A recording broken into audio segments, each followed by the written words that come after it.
Cierra los ojos un momento. Imagina una noche sin luna, el viento silbando entre los árboles y una figura solitaria junto a una hoguera crepitante. ¿Qué ves? Para muchos, la imagen que surge es la de una bruja. Pero, ¿de dónde viene esta figura que ha obsesionado y aterrorizado a la humanidad durante siglos? ¿Fueron realmente seres con poderes sobrenaturales o víctimas de una de las cazas de brujas más crueles de la historia? Prepárate, porque hoy vamos a desenterrar la verdad, separando el mito de la aterradora realidad, en un viaje a través del tiempo para descubrir la verdadera historia de las brujas. El concepto de brujería es casi tan antiguo como la civilización misma. En las culturas antiguas, desde Mesopotamia hasta Egipto y Roma, existían personas que practicaban la magia. Eran hechiceros, curanderos, adivinos, y no siempre se les veía con malos ojos. A menudo eran figuras respetadas, guardianes del conocimiento sobre hierbas medicinales, los ciclos de la naturaleza y los misterios del universo. Eran los que podían predecir el futuro,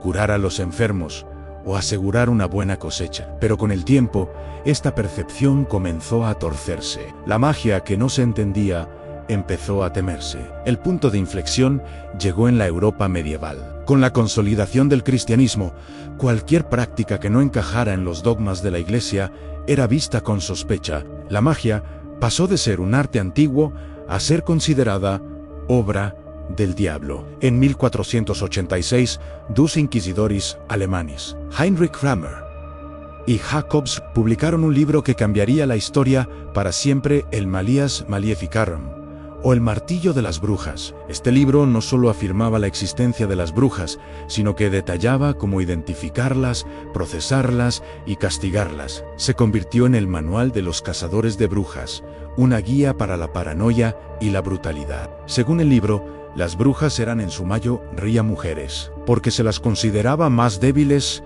más susceptibles a las tentaciones del diablo. Hacían pactos con él, volaban en escobas, participaban en aquelarres nocturnos y lanzaban maleficios sobre personas y ganado. El libro legitimó la tortura como un medio para obtener confesiones, creando un ciclo de acusaciones y muerte que se extendería por toda Europa durante casi 300 años, un período conocido como la Gran Caza de Brujas. Las acusaciones podían surgir por cualquier cosa, a una cosecha arruinada, la muerte repentina de un animal, una enfermedad inexplicable o simplemente una enemistad personal. Una mujer que vivía sola, que tenía conocimientos de herbolaria o que simplemente no encajaba en la sociedad, era un blanco fácil. Una vez acusada, la persona era sometida a pruebas crueles y sin sentido. La prueba del agua, por ejemplo, ataban a la acusada y la arrojaban a un río. Si flotaba, era una bruja y la ejecutaban. Si se hundía y se ahogaba, era inocente. En cualquier caso, el resultado era la muerte. Las confesiones obtenidas bajo tortura llevaban a más acusaciones, alimentando una histeria colectiva que consumió pueblos enteros. Se estima que entre 40.000 y 50.000 personas fueron ejecutadas, y el 80% de ellas eran mujeres. Esta locura cruzó el Atlántico y llegó a las colonias americanas, donde tuvo lugar uno de los episodios más infames de la historia, los juicios de las brujas de Salem.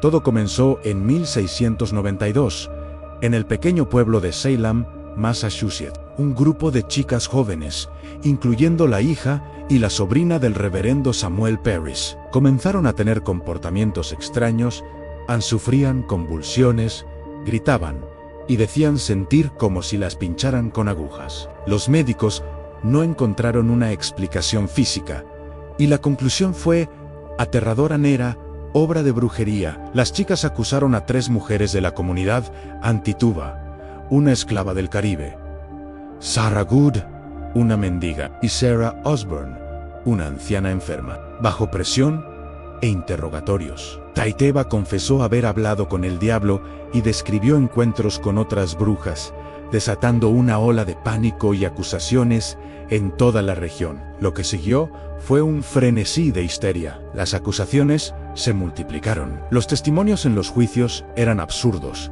basados en evidencia espectral, es decir, la afirmación de un acusador de que el espíritu de la bruja se le había aparecido para atormentarlo. Cualquier persona podía ser acusada, sin importar su reputación. Bridget Bishop fue la primera en ser ejecutada en la horca. Le siguieron 18 personas más y varios otros murieron en prisión. Uno de los casos más brutales fue el de Giles Corey, un granjero de 80 años. Se negó a declararse culpable o inocente para que sus bienes no fueran confiscados y su familia pudiera heredarlos. Como castigo, fue sometido a la peine forte et dure, una tortura en la que le colocaron rocas pesadas sobre el pecho durante 2 días hasta que murió aplastado. Sus últimas palabras, según la leyenda, fueron más peso. Con el tiempo, la gente comenzó a dudar. El propio gobernador de Massachusetts, cuya esposa fue acusada, intervino para detener los juicios. Las cortes se disolvieron y los prisioneros restantes fueron liberados. Años más tarde, el gobierno se disculpó formalmente y muchos de los acusadores, como Ann Putnam Jr., pidieron perdón públicamente, admitiendo que habían sido engañados por el diablo para acusar a personas inocentes. Los juicios de Salem se convirtieron en un símbolo oscuro de cómo el miedo, la superstición y la injusticia pueden destruir una comunidad. Pero no todos los casos famosos fueron de histeria colectiva. Algunos individuos se ganaron la reputación de brujos por sus extraños conocimientos y poder. Uno de ellos fue el Dr. John Dee, en la Inglaterra del siglo XVI. Dee no era un personaje de pueblo, sino un hombre brillante y respetado matemático, astrónomo y consejero de la reina Isabel, sin embargo, su fascinación por el ocultismo y su deseo de comunicarse con los ángeles lo llevaron por un camino peligroso. Se asoció con un médium llamado Edward Kelly, y juntos afirmaban recibir mensajes de seres celestiales a través de una bola de cristal. Crearon un lenguaje enoquiano, el supuesto idioma de los ángeles. Aunque Dee siempre insistió en que su magia era divina y no demoníaca, sus actividades le ganaron la sospecha de muchos y su reputación quedó manchada para siempre. Otro caso emblemático es el de la Voisin en la Francia del siglo XVII. Catherine Van Voisin, conocida como la Voisin, era mucho más que una simple adivina. En su casa de París, ofrecía una variedad de servicios ocultos a la aristocracia, pociones de amor, lecturas del futuro, abortos clandestinos y supuestamente venenos. Su clientela incluía a miembros de la corte del rey Luis XIV. El escándalo estalló en lo que se conoció como el asunto de los venenos, una investigación que reveló una red de envenenamientos y rituales satánicos en el corazón de la alta sociedad francesa. La Voisin fue acusada de organizar misas negras y de vender venenos que causaron la muerte de numerosas personas. Fue declarada culpable de brujería y envenenamiento y quemada en la hoguera en 1680.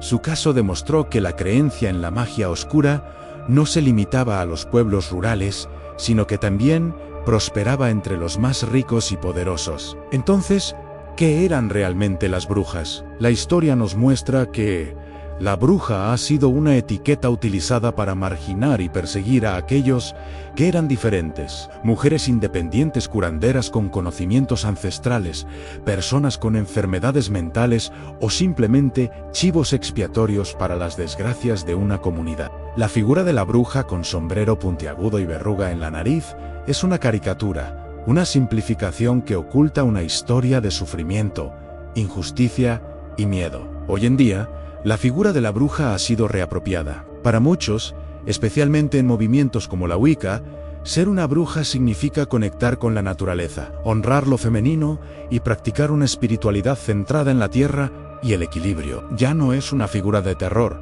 sino un símbolo de poder, sabiduría y resistencia. La próxima vez que escuches una historia de brujas, recuerda las miles de vidas inocentes que se perdieron. Recuerda a las mujeres y hombres que fueron víctimas de la histeria y la superstición. Su historia no es solo un cuento de terror para una noche de Halloween. Es una lección sombría sobre el peligro del fanatismo, la ignorancia y el miedo a lo desconocido. Gracias por acompañarnos en este viaje a través de la oscura y fascinante historia de las brujas. Si te ha gustado este video y quieres descubrir más secretos ocultos de la historia, no olvides darle a like, suscribirte y activar la campanita para no perderte nuestros próximos documentales. Hasta la próxima.